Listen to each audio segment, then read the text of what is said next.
Okay, so now I'm going to do a problem involving force and acceleration where we're trying to figure out what the acceleration on an object is going to be given information about its forces.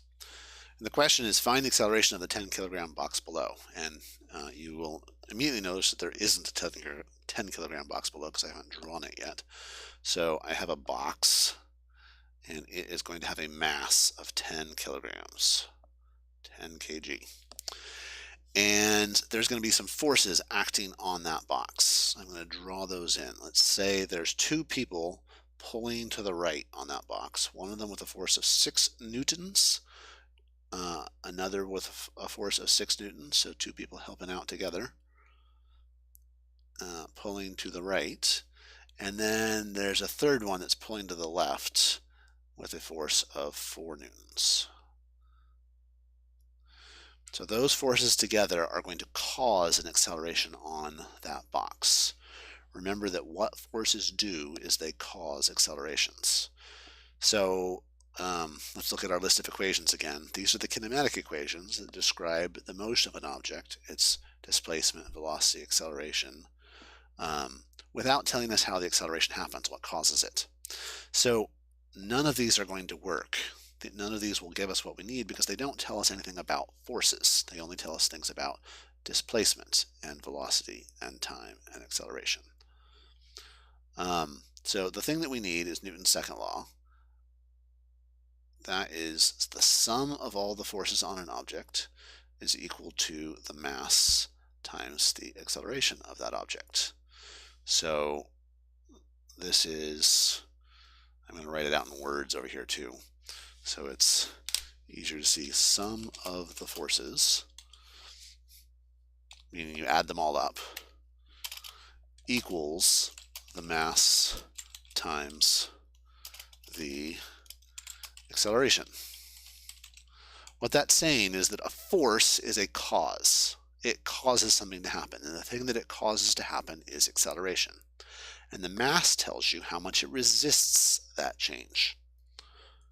So if an object has a large mass, it will have a smaller acceleration. If it has a small mass, it will have a larger acceleration. So if I add up all these forces on this box, I'll be able to figure out the acceleration of that box.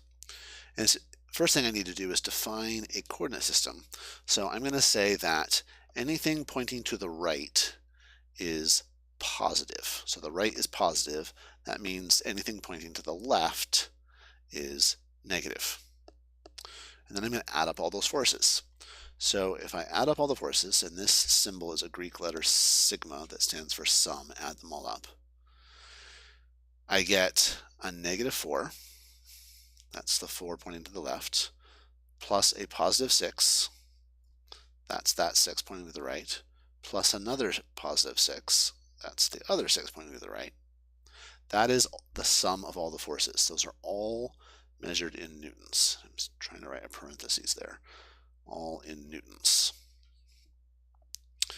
Add those all together and you get -4 plus 6 is +2. +2 plus +6 is 8. So the force, the net force, the adding up all the force on that box is 8 newtons.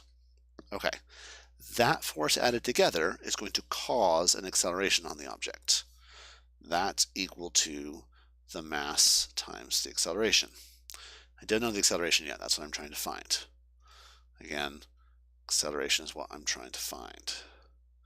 The mass is 10 kilograms. So I've got 8 newtons equals 10 kilograms times whatever the acceleration is going to be. So I can solve that by dividing by the 10.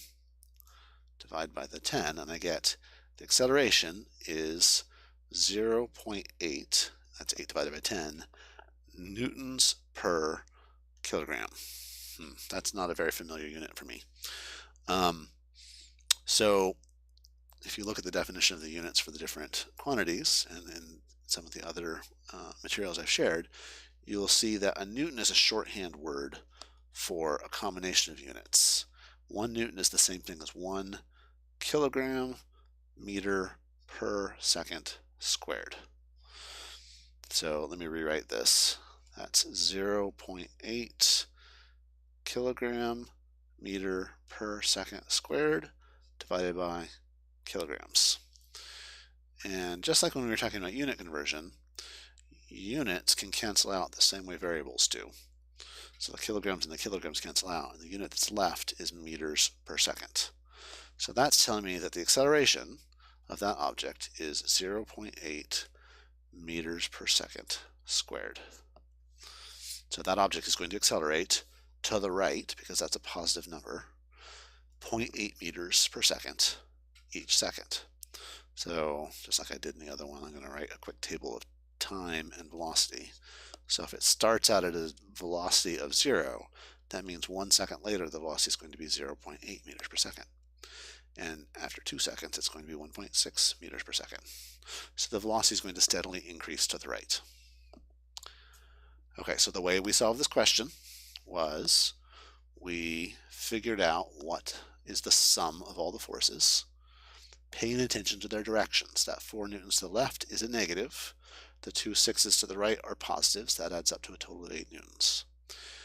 This Newton's second law says that if you add up all the forces, you get the mass times the acceleration of the object. So the cause is the forces, the effect is the acceleration. And we get a result of 0.8 meters per second each second, which you can see in the changing velocity in the table.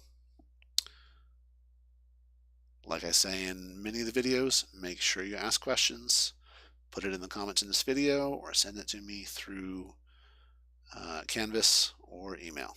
Thanks.